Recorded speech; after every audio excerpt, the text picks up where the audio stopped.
আমার স্ত্রী রেহানা 2 দিন আগে আমাকে আর আমার 6 বছরের ছোট মেয়েকে ফেলে আমাদের পাশের বাসার উজ্জ্বলকে বিয়ে করে পালিয়ে গেছে। গ্রামে এই নিয়ে বিচার বসবে আগামী পরশু। দীর্ঘ 5 বছর প্রবাস জীবন পার করে আজকে দেশে ফিরে যাচ্ছি, কিন্তু মনের ভিতর এক সমুদ্র হাহাকার। আমি রিদওয়ান হাসান রনি। আজ থেকে 5 বছর আগে মালয়েশিয়ার পথে পাড়ি জমাই। চিন্তাটা ছিল এরকম যে 5-6 বছর যদি বিদেশের বুকে কাজ করি, আল্লাহর অশেষ রহমতে যা আয় করব তাই দিয়ে আমাদের বাকি জীবন, আমার মেয়ে সাইমার জীবন খুব সুখেই পার হয়ে যাবে। মালয়েশিয়াতে আসার পর আল্লাহ যেন আমার রিজিকের দুয়ার খুলে দিয়েছিল। যেখানে দেশে থাকা অবস্থায় সারাদিন অক্লান্ত পরিশ্রম করে 150 থেকে 200 টাকা আয় করতাম, সেখানে এই দেশে আসার পর গড়ে প্রতিদিন বাংলাদেশি 1000 থেকে 1500 টাকা আয় করতাম। প্রতি মাসে 40,000 টাকা পাঠাতাম। 10,000 টাকা দিয়ে সংসারের যাবতীয় খরচ আর 5,000 টাকা হাত খরচ করতে বলতাম। বাকি 25,000 টাকা প্রতি মাসে ব্যাংকে রাখতো আমার স্ত্রী রেহেনা। আমি সবাইকে চমকে দেওয়ার জন্য কাউকে বলিনি যে আমি 4 দিন পর বাড়িতে ফিরবো, কিন্তু বিধাতা হয়তো অন্য কিছু চেয়েছিলেন। যেদিন কনফার্ম হলাম আর 4 দিন পরে দেশে ফিরবো, সেদিনই আমাকে চমকে দিল আমার স্ত্রী রেহেনা। আমার মা ফোন দিয়ে জানালো যে আমার স্ত্রী পাশের বাসার উজ্জ্বলের সাথে পালিয়ে গেছে। পালিয়ে যাওয়ার 2 দিন পর কোর্ট থেকে তালাকনামা আর একটা চিঠি এসেছে বাড়িতে।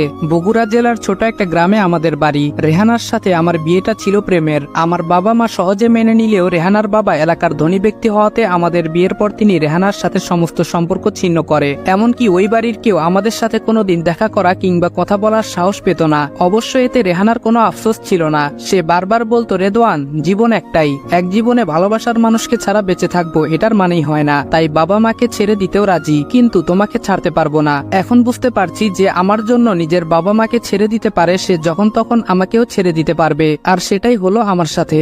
আমার সোনার সংসার ছেড়ে চলে গেল, কিন্তু একবারও কি আমার মিষ্টি মেয়েটার মুখের দিকে তাকায়নি ও? নিজের গর্ভে যে মেয়েকে প্রায় 10 মাস রেখেছে তাকে ফেলেই অন্যের হাত ধরে চলে গেল। তোমাকে অভিশাপ দেব না রেহেনা, কিন্তু একটা কথা মনে রেখো, মাথার উপর আছে বিশাল আকাশ, পায়ের নিচে জমিন। এই বিশাল আকাশ আর জমিনের মালিক কিন্তু সব দেখেছে। তোমার করা অন্যায়ের শাস্তি সে তোমাকে দেবেই। পাপ কারো পিছু ছাড়ে না। আজকের দিনটার অপেক্ষায় ছিলাম বিগত কয়েক বছর ধরে। কবে দেশে যাব, তারপর জমানো টাকা দিয়ে একটা বড়সড় কাপড়ের দোকান দেব। কিন্তু সেসব ভাবনা এখন যেন মরুভূমির মাঝে পানি খোঁজার মতো। সত্যি আমার জীবনটা আজকে তিক্ত মনে হচ্ছে।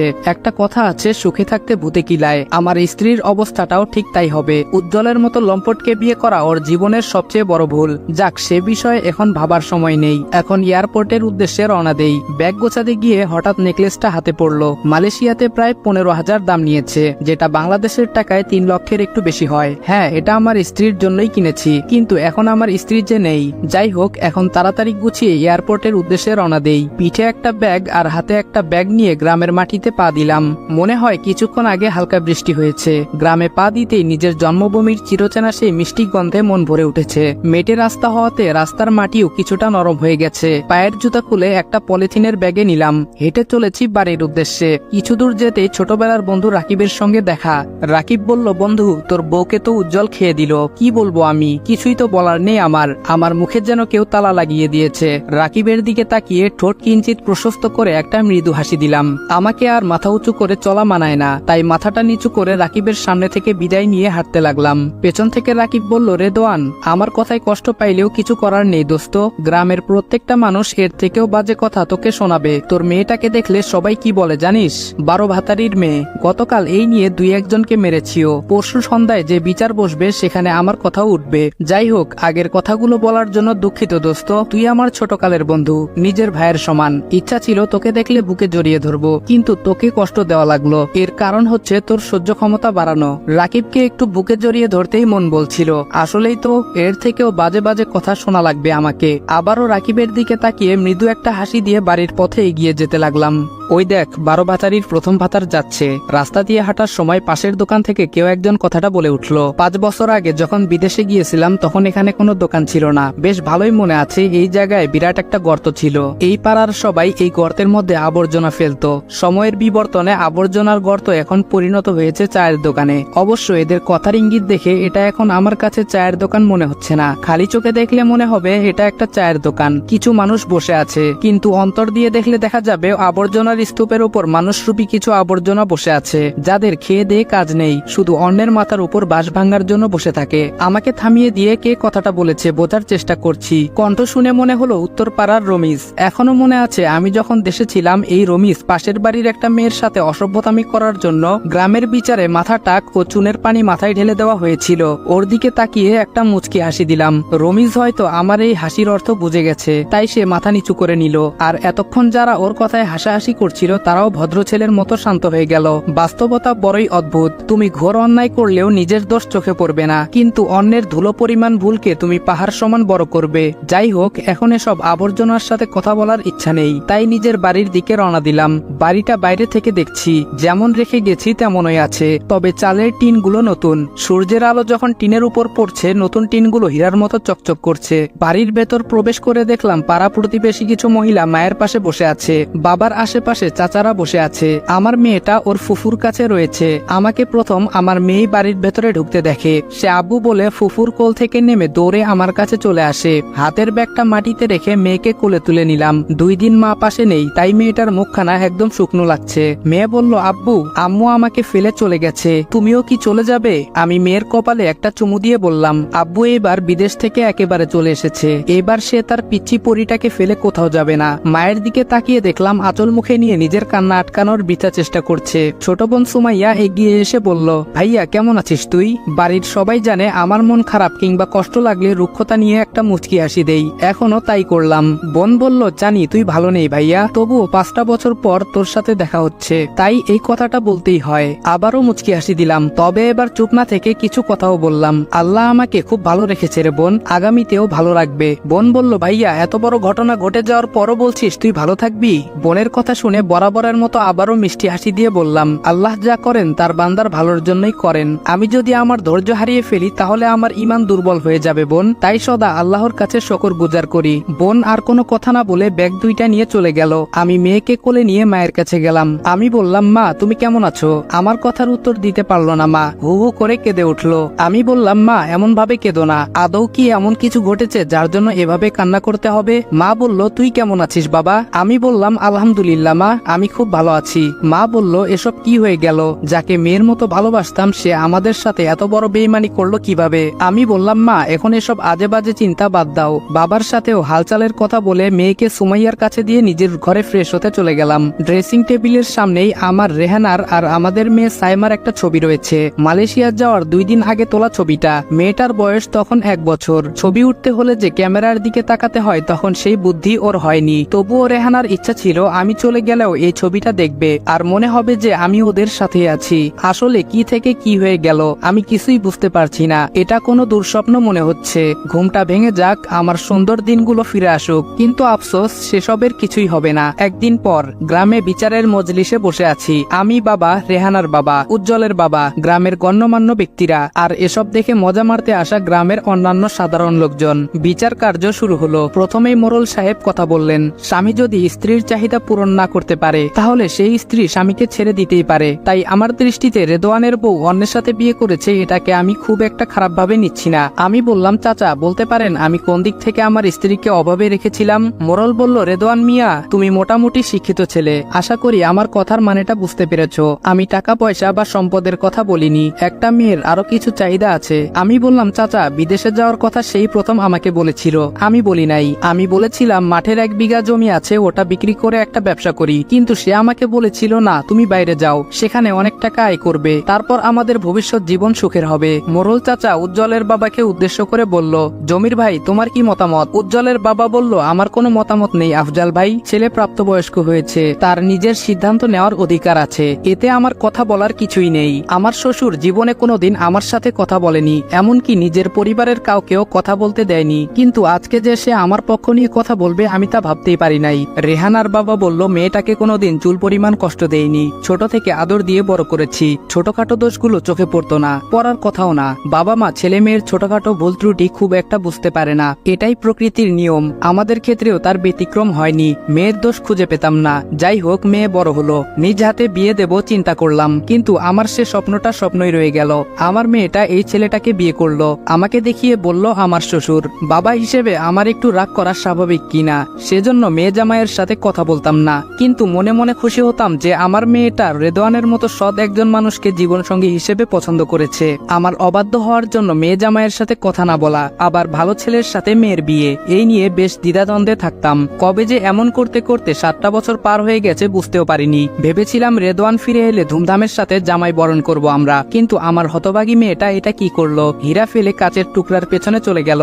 এই বলে আমার শ্বশুর মাথা নিচু করে নিল। মাথা নিচু করাটাই স্বাভাবিক, মেয়ে যদি ভুল করে তার দায়ভার তো বাবা মাকেই নিতে হবে। কিছুক্ষণ পর রেহানার বাবা নিজের চেয়ার ছেড়ে আমার বাবার সামনে দাঁড়ালো। রেহানার বাবা বলল, শরীফুল ভাই, আপনাকে বেয়াই বলে আর ডাকা হলো না।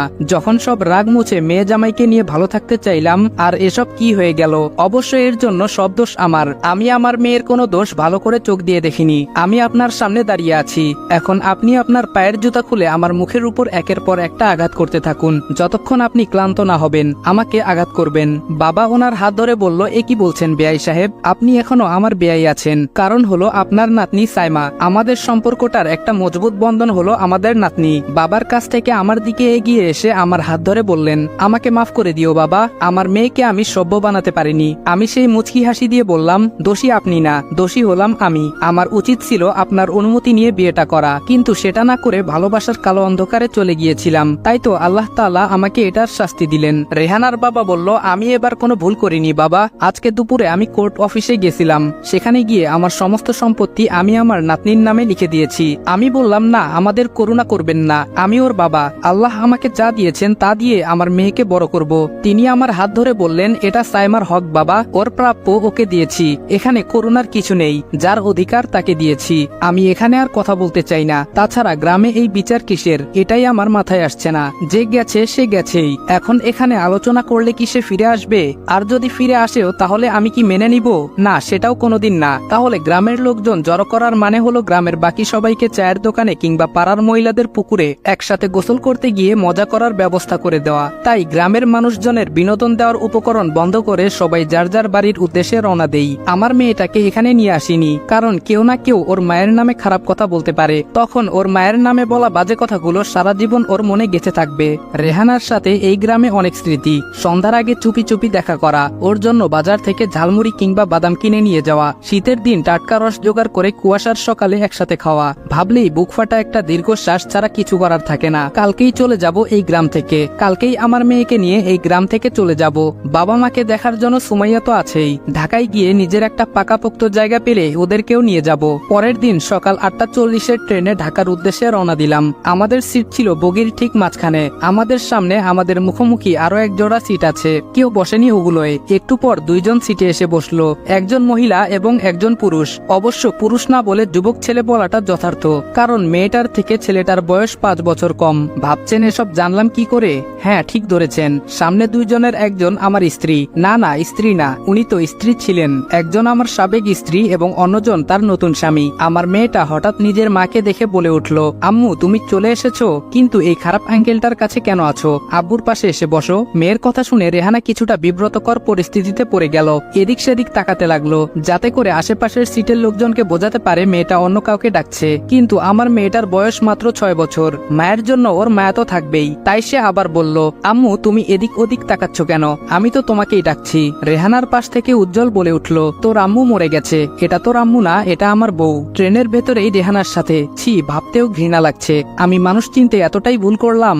স্বামী সন্তানের সামনে আমার স্ত্রী অন্যের সাথে ঢলাঢলি করছে, ন্যূনতম বিবেচনা বোধ যেন তার ভেতরে নেই। মানলাম আমি এখন তার স্বামী না, কিন্তু সন্তান, মেয়েটাও কি ওর কাছে এতটাই পর হয়ে গেছে যে মেয়ের সামনে অন্যের সাথে মাখামাখি করছে? মেয়েটা বলল, আম্মু তুমি এই খারাপ লোকটার সাথে কেন বসে আছো? তুমি আমার সিটে এসে বসো, আর আমি তোমার কোলে বসবো। রেহেনা চরম বিরক্তি নিয়ে বলল, এই মেয়ে, কে তোর মা? বারবার মা মা করে যাচ্ছিস।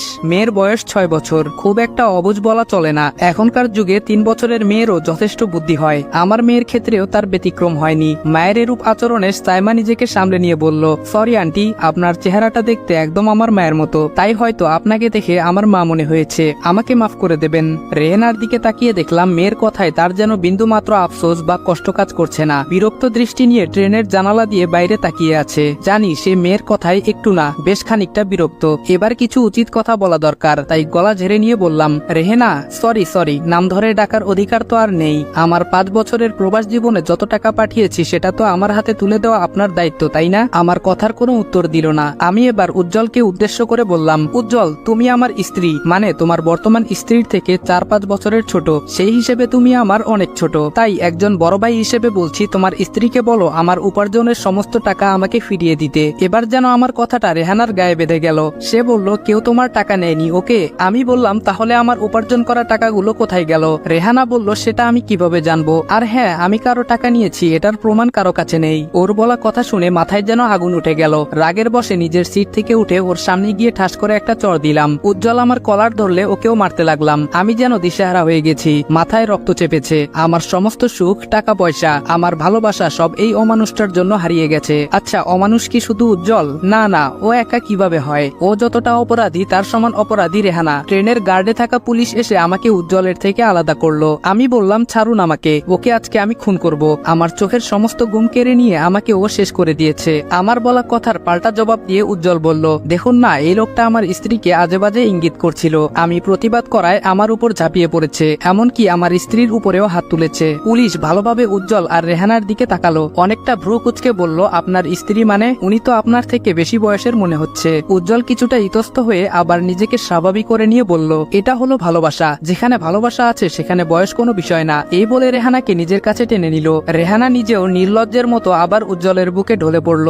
একজন মা মেয়ের সামনে এটা করছে কিভাবে? কিন্তু ওকে বলার অধিকার আমি হারিয়েছি। ওর কথা ভাবলেই যেন সারা শরীর গুলিয়ে আসছে, এক্ষুনি যেন বমি হয়ে যাবে। পুলিশ আমার হাতে হাত করা পরিয়ে বলল, দিন দুপুরে পাবলিক ট্রেনে অসভ্যতামি করছিস? তোদের মতো মানুষের জন্য দেশটা নষ্ট হচ্ছে। আমি বললাম, অফিসার, শুধু তো অন্য পাশের কথাটাই শুনলেন, আমারও তো কিছু বলার থাকতে পারে, তাই না? তাহলে আমাকে বলার সুযোগ কেন দিচ্ছেন না? পুলিশ বলল, একজন ছেলে বলছে তার স্ত্রীর সাথে বেয়াদবি করছিলি, তোকে বাধা দেওয়ায় তুই ওর উপর হাত তুলেছিস, আবার নাকি ওর স্ত্রীর উপরেও হাত তুলেছিস। এর বেশি তো আর কিছু জানা নেই। আমার মেয়েটা পুলিশের পা ধরে বলল, পুলিশ আঙ্কেল, আমার আব্বু কোনো কিছু করেনি। ওই যে মহিলাটা ওই খারাপ লোকটার সাথে রয়েছে, উনি আমার মা, আমার আব্বুর স্ত্রী। ওই খারাপ মহিলাটা আমার আব্বুকে তালাক দিয়ে ওই লোকটাকে বিয়ে করেছে। পুলিশ যেন কিছুটা গোলক দাদায় পড়ে গেল। তারপর রেহানাকে জিজ্ঞেস করলো, এই বাচ্চাটা যা বলছে সেগুলো কি সত্য?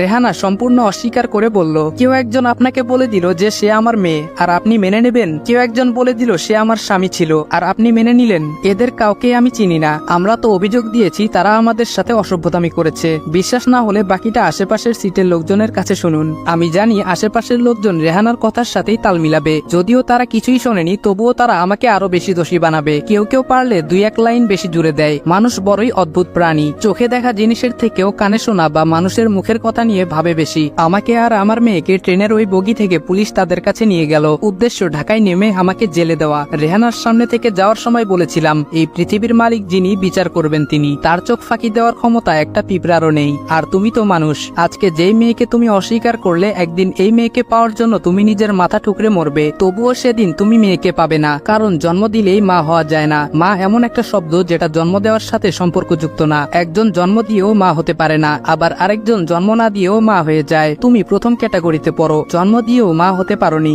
একজন মা তার স্বামীকে অস্বীকার করতে পারে, কিন্তু নিজের সন্তানকে না। আর রেহানা আজকে সেটাই করে দেখালো। ঢাকায় যাওয়ার পর আমাকে আর সাইমাকে থানায় নিয়ে যাওয়া হয়। কয়েকদিন পর আমাকে কারাগার থেকে বড় জেলে চালান দেওয়া হবে, আর মেয়েকে বাড়িতে পাঠিয়ে দেবে পুলিশ নিজ দায়িত্বে। ততদিন আমার মেয়েকে ওরাই দেখাশোনা করবে। কারাগারে বসে আছি, মেয়েটা বাইরে একটা চেয়ারে বসে আছে মাথাটা নিচু করে। একটা 6 বছরের মেয়েকে বাবা মাকে নিয়ে কত কিছু না দেখতে হচ্ছে। কিছুক্ষণ পর প্রায় 25-26 বছর বয়সী মেয়ে থানার ভেতরে প্রবেশ করলো। মুখটা ভালো করে দেখে আমি নিজেকে উল্টো দিকে ফিরিয়ে নিলাম, কোনোভাবেই আমাকে যেন চিনতে না পারে। কিছুক্ষণ পর রেদোয়ান নাম ধরে ডাক দিল। আমি অনিচ্ছা সত্ত্বেও ওর দিকে তাকালাম। রিয়া বলল, এ কি রেদোয়ান, তুমি জেলে কেন? কি করেছো তুমি? হঠাৎ করে মালয়েশিয়া থেকে উধাও হয়ে গেলে, আজকে দেশে এসে তোমাকে জেলে দেখছি কেন? রিয়াকে কিছুই বলতে ইচ্ছে করছে না। আমি চাই না আমার ব্যথার ভাগ কাউকে দিতে। সত্যটা জানলে ও আমাকে বিয়ে করতে চাইবে, যেটা আমি কোনোদিন চাই না। আমি কথা ঘুরানোর জন্য বললাম, ট্রেনে আসার সময় মারপিট করেছিলাম কিছু লোকজনের সাথে। রিয়া বলল, এটা আমি মানি না রেদোয়ান,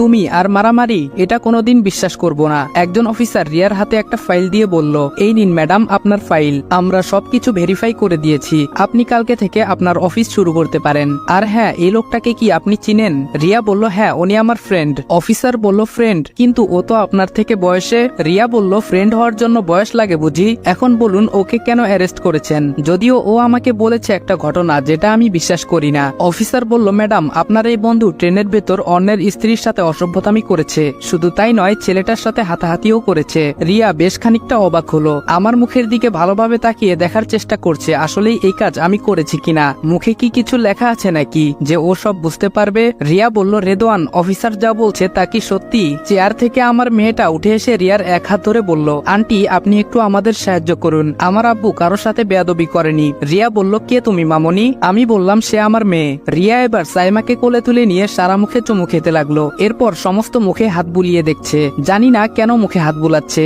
রিয়া সাইমাকে কোলে নিয়েই বলল, রেদওয়ান তোমার মেয়েটা একদম তোমার মতো দেখতে, এমন মিষ্টি একটা মেয়ের মা হওয়া ভাগ্যের বিষয়। মনে মনে বললাম তোমার কাছে ভাগ্যের বিষয়, কিন্তু ওকে যে জন্ম দিয়েছে সে নিজে ওকে ফেলে চলে গেছে। রিয়া বলল, রেদওয়ান তুমি কিছু বলছো না যে? সাইমা বলল, আমি বলছি আন্টি। আমি সাইমাকে কড়া গলায় বললাম, তুমি কিচ্ছু বলবে না। আমার কড়া কথা শুনে সাইমা চুপ হয়ে গেল। বাচ্চা মেয়ে যেটা সত্য সেটাই বলতে চায়, কিন্তু ওর সত্য বলাটা যে ওর গর্ভধারিণীকে খারাপ চরিত্রহীনা বানিয়ে দেবে, তাই চুপ থাকাটাই শ্রেয়।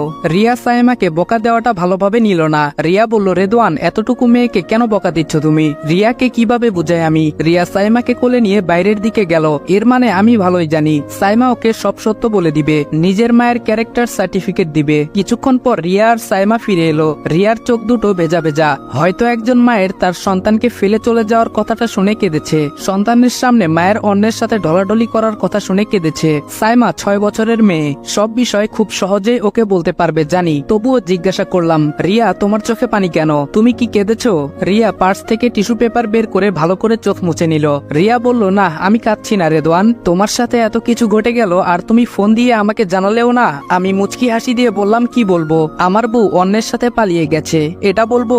রিয়া বলল, প্লিজ রেদওয়ান তুমি এই হাসিটা দেবে না, তোমার এই হাসিটায় আমার মনে হাহাকারের সৃষ্টি করে, এত ধৈর্যশীল না হওয়াটাই ভালো রেদওয়ান। আমি আবারও মুচকি হাসি দিয়ে বললাম, ওপরে যিনি আছেন তিনি ধৈর্যশীল মানুষকে পছন্দ করেন এবং ভালোবাসেন। রিয়া বলল, তোমার সব জ্ঞানী কথা পরে শুনবো, এখন চলো। রিয়া এমন ভাবে বলছে যেন থানাটা ওর। ও কথা বলার জন্য অফিসারের রুমে গেল সাইমাকে নিয়ে। কিছুক্ষণ পর অফিসার সহ ওরা আমার সেলের সামনে আসলো। সেলের দরজা খুলে দেওয়া হলো। অফিসার রিয়া আর সাইমাকে আগে যেতে বলে আমার সাথে সাথে বাইরে যেতে লাগলো। আমার ঘাড়ে হাত দিয়ে বলল, আমি দুঃখিত মিস্টার রেদওয়ান, ম্যাডামের কাছে আপনার আর আপনার মেয়ের সমস্ত ঘটনা শুনলাম। এমন কিছু আপনার জীবনে ঘটেছে ভাবলেই সারা শরীরে কাটা দেয়। কি অদ্ভুত জীবন, যার জন্য বাইরের দেশে গেলেন সে আপনাকে ছেড়ে চলে গেল। তবে সৃষ্টিকর্তার বিচার অনন্য, যেখানে মানুষের ক্ষমতা শেষ সেখান থেকে ওনার ক্ষমতা শুরু, যার কোনো শেষ নেই। তিনি সবকিছুর বিচার করবেন। আপনার সামনের দিন আরো ভালো হবে ইনশাল্লাহ। থানা থেকে বিদায় নিয়ে রিয়ার গাড়িতে উঠে পড়লাম। আপনারা ভাবছেন কেন রিয়ার গাড়িতে উঠে পড়লাম? আসলে আমি আমার মেয়েকে নিয়ে আমার আলাদা একটা পৃথিবী করতে চাই, কিন্তু অন্য কেউ আপনার মতামতের ভাগ চাইতে পারে। এমন মানুষ আছে যাদেরকে আপনি ফিরিয়ে দিতে পারবেন না। রিয়াও তেমন একজন মানুষ। রিয়ার পরিচয় তো দেওয়া হয়নি। রিয়া আহমেদ বিখ্যাত বিজনেসম্যান রাইসুল আহমেদের একমাত্র মেয়ে। ওর সাথে পরিচয় হয়েছিল মালয়েশিয়াতে, ওখানে পড়াশোনা করতে যায় সে। তারপর ওর সাথে আমার পরিচয় হয়। কিছুদিন পর হুট করে ও বলে বসে সে আমাকে ভালোবাসে। আমি ওকে সবকিছু বলি যে আমার স্ত্রী সন্তান আছে। তারপর থেকে আর কোনোদিন নিজের ভালোবাসার কথা বলেনি, তবে ভালো একজন বন্ধু হয়ে যায়। যদিও আমি বন্ধুত্ব করতে চাইনি, কিন্তু ওই যে মেয়েদের ইমোশনাল ব্ল্যাকমেইল, তাই ওর সাথে বন্ধুত্ব। ওর পড়াশোনা শেষ হয়েছে হয়তো, তাই দেশে চলে এসেছে। আমাদের জায়গা হয় রিয়ার বাসাতে। ওর বাবা একজন অমায়িক লোক। ভেবেছিলাম কোটিপতি লোক, অহংকারী হবে, কিন্তু তিনি আমার ভাবনার ঠিক উল্টো মানুষ। রিয়াও ঠিক তার মতো, না আছে অহংকার, না আছে গাম্ভীর্য। আসলেই একটা চরম সত্য হলো, বাবা মা যেমন বানাবে সন্তান ঠিক তেমনই হবে। কোনো বাবা মা যদি সন্তানের সামনে ভিক্ষুককে অবহেলা করে তবে কোনোদিন সে সন্তান ভিক্ষুকদের ভালো চোখে দেখবে না। এটাই প্রকৃতির নিয়ম। রাইসুল আঙ্কেল যেমন, তার মেয়েও ঠিক তেমন। আর আমার স্ত্রী রেহানা তার বাবার আদরের কন্যা, যার ভুল কাজ তার বাবার চোখে পড়েনি, কিন্তু জামাই রেখে অন্যের সাথে পালিয়ে যাওয়ার সময় উনি ঠিকই বুঝতে পেরেছেন। তবে এই বুঝতে পারার মূল্য কতটুকু? রিয়ার বাবার বিজনেসে লিভার ম্যানেজমেন্টের প্রধান করা হয় আমাকে, যদিও এটা আমার যোগ্যতা অনুযায়ী বেশ ভালো চাকরি। রিয়া তো আরো বড় পদ দিতে চেয়েছিল, কিন্তু আঙ্কেল বলল আগে এখান থেকেই শুরু করি, তারপর আস্তে আস্তে শিখে বড় পদ দেবে। 3 বছর পর, 3 বছরে আমি অনেক পাল্টে গেছি। একজন বিদেশে কাজ করা সামান্য কর্মচারী থেকে বড় একটা কোম্পানির ম্যানেজার হয়ে গেছি। সবকিছুর জন্য সৃষ্টিকর্তাকে অসংখ্য ধন্যবাদ। মেয়েটা এবার ক্লাস 4-এ উঠলো। সাইমা এখন আমাকে ছাড়া রিয়াকেই যেন বেশি চেনে। রিয়া নিজে স্কুলে দিয়ে আসে, আবার ক্লাস শেষ হলে নিয়েও আসে। বিকালে দুজন ঘুরতে যায়। সাইমার সবকিছু যেন রিয়াময়। এগুলোই মায়ের কাজ। হ্যাঁ মা, রিয়া এখন সাইমার মা হয়ে গেছে। আমি নিজেও জানি না সাইমা যেন কবে থেকে রিয়াকে মা বলে ডাকে। যদিও আমি বারণ করেছি, কিন্তু রিয়া মা বলার বারণকে ফেলে দিয়ে নিজের পাওয়ার দেখিয়ে সাইমার মা হয়ে আছে। মা বাবাকে ঢাকায় নিয়ে চলে এসেছি। বোনকে একজন কলেজের প্রফেসরের সাথে বিয়ে দিয়েছি। রেদওয়ানের জীবনের সফলতা যেখানে একের পর এক আসতে চলেছে, সেখানে হঠাৎ হঠাৎ একদিন দমকা হাওয়া চলে আসে। আমার ঠিকানায় একটা চিঠি আসে। চিঠিটা হাইকোর্ট থেকে এসেছে। সেখানে লেখা আছে, এত দ্বারা রেদওয়ান ইসলামকে জানানো হচ্ছে আপনার সাবেক স্ত্রী আপনার বিরুদ্ধে অভিযোগ দায়ের করেছে।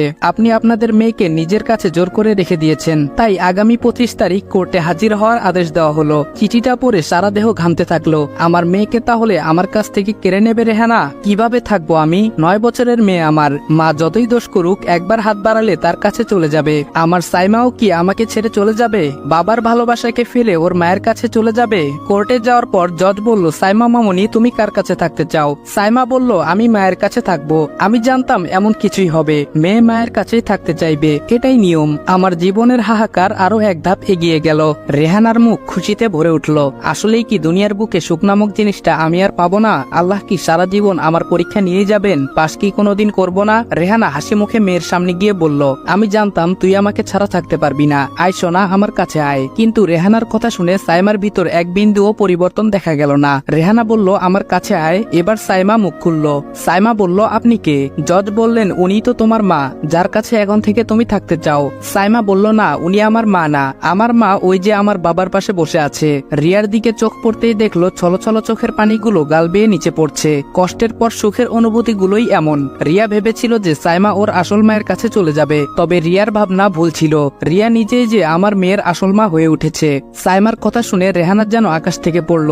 রেহানা বলল, তুই কি বলছিস সোনা? তুই আমার কাছে না থেকে অন্য একজনের কাছে থাকবি? আমাকে ছাড়া থাকতে তোর কষ্ট হবে না? এবার আমি দাঁড়িয়ে চিৎকার করে বললাম, না, ওর কষ্ট হবে না। ওর কষ্ট তো সেদিন হয়েছিল যেদিন ওর জন্মদাত্রী ওকে ফেলে অন্যের সাথে পালিয়ে গেছিল। আজকে তো ও ওর মাকে পেয়ে গেছে, সবাইকে জানিয়ে দিয়েছে কে ওর মা, তাহলে কেন ওর কষ্ট হবে? আমি সবকিছুর খোঁজ নিয়েছি। নিজের বাচ্চা জন্ম দেওয়ার ক্ষমতা হারিয়ে এখন আমার মেয়েটাকে কেড়ে নিতে এসেছো, তাই না? কিন্তু আল্লাহর বিচার তো দেখেই ফেললে। এর থেকেও বড় কিছু অপেক্ষা করছে তোমার জন্য। কোর্টের কাজ শেষ হলে আমি, রিয়া, সাইমা সহ আমরা সবাই চলে আসি নিজেদের বাসায়। বাসায় আসার পর রিয়া বলে, রেদওয়ান তুমি মেয়েকে নিয়ে বাইরে চলে যাও। আমি বললাম, বাইরে যাব মানে? কোথায় যাব? রিয়া বলল, লন্ডনে আমাদের যে অফিস আছে, তুমি আর সাইমা ওখানে থাকবে। আমি বললাম, না, তা হয় না। সাইমা তোমাকে ছাড়া থাকতে পারবে না। রিয়া বলল, নিজের মাকে ছাড়া যে থাকতে পারে সে আমাকে ছাড়াও থাকতে পারবে। ওকে নিয়ে তুমি চলে যাও রেদওয়ান, আমি তো মাসে মাসে যাবই ওখানে। আমি বললাম, না, যাব না। তুমি ওর নিজের মা, জন্ম দিলেই মা হওয়া যায় না। কাল কোর্টেই তো সব দেখলে, বাকিটা বোঝানোর দরকার নেই তো। রিয়া বলল, সেজন্যই বলছি ওকে নিয়ে চলে যাও। আমি দরকার হলে ঘন ঘন যাব, তবুও তোমার কাছে থাকলে তো আমার কাছেই থাকা। আমি বললাম, বুঝলাম, কিন্তু এভাবে কতদিন? এবার তো বিয়েটা করে নাও রিয়া। রিয়া বলল, তুমি রাজি থাকলেই। আমি বললাম, ধ্যাত, বারবার এই একই কথা। আমি আর কাউকে নিজের সাথে জড়াবো না রিয়া, তুমি নিজের জীবন গড়ে নাও। রিয়া বলল, তোমার মন পাল্টানোর দায়িত্ব আমার। এখন এসব কথা থাকুক, আমি কালকেই তোমাদের ভিসা অ্যাপ্লাই করব। 7 দিন পর আমি আর সাইমা লন্ডনের উদ্দেশ্যে রওনা দেই। 1 বছর পর একদিন অফিস থেকে ফিরছিলাম, হঠাৎ ফোন বেজে ওঠে। রিসিভ করতেই ওপাশ থেকে বলে উঠল, রেদওয়ান আমাকে মাফ করে দাও, আমাকে তোমার কাছে নিয়ে যাও প্লিজ। আমি বললাম, কে আপনি? অপর সাইড থেকে বলল, আমি রেহানা, আমাকে মাফ করো। আমি বললাম, যাও, মাফ করে দিলাম। রেহানা বলল, আমাকে কবে তোমার কাছে নিয়ে যাবা? আমি বললাম, টাক বেলতলায় একবার যায়, তোমাকে মাফ করেছি শুধু, কিন্তু নিজের জীবনে জায়গা দিতে না। রেহানা বলল, আমাকে নিয়ে যাও, না হলে মরণ ছাড়া কোনো উপায় থাকবে না আমার। আমি বললাম, কি হয়েছে তোমার? রেহানা বলল, সেদিন কোর্টে কেস হারার পর থেকে উজ্জ্বলের আচরণ পাল্টাতে থাকে। ওর বাবাও ওকে ত্যায্যপুত্র করে দেয় আর সবকিছু থেকে বঞ্চিত করে। এদিকে তোমার সব টাকাও শেষ হয়ে যায়। এরপর ও আমাকে দিয়ে জোর করে শারীরিক সম্পর্ক করায় অন্যের সাথে। আজকে খুব কষ্ট করে তোমার নাম্বার জোগাড় করেছি, আমাকে বাঁচাও। এদিকে বাবা মারা যাওয়ার পর আমার সমস্ত সম্পত্তি ভাইয়েরা মেরে দিয়েছে। আজকে আমি পাপের সর্বোচ্চ সাজা পাচ্ছি। আর কি বাকি আছে? আমি বললাম, মৃত্যু। হ্যাঁ, মৃত্যুটাই বাকি। আমি এতটা সৎ না যে আমার জীবনে দ্বিতীয়বার তোমাকে সুযোগ দেব। আমার জীবনে আর কোনোদিন তুমি আসবে না, কোনোদিন না। তুমি বরং আত্মহত্যা করে নাও। তোমার মতো স্ত্রী স্বামীর জন্য কলঙ্ক, তোমার মতো মা সন্তানের জন্য কলঙ্ক, তোমার মতো প্রাণী দুনিয়ার জন্য কলঙ্ক। রাখছি আমি। কলটা রেখে দিলাম। আজকে আমি পাথর হয়ে গেছি। রেহানা মরলো কি বাঁচলো আর দেখার সময় নেই আমার। আগামী বছর বাবা মাকে এখানে আনবো, তারপর এখানে আজীবন সেটেল হব। আজকে সৃষ্টিকর্তার প্রতি আর কোনো রাগ নেই, যদিও আগেও ছিল না, তবে কৃতজ্ঞতা বেড়েই চলেছে। 14 বছর পর সাইমা পড়াশোনা শেষ করে আমেরিকা থেকে ফিরছে।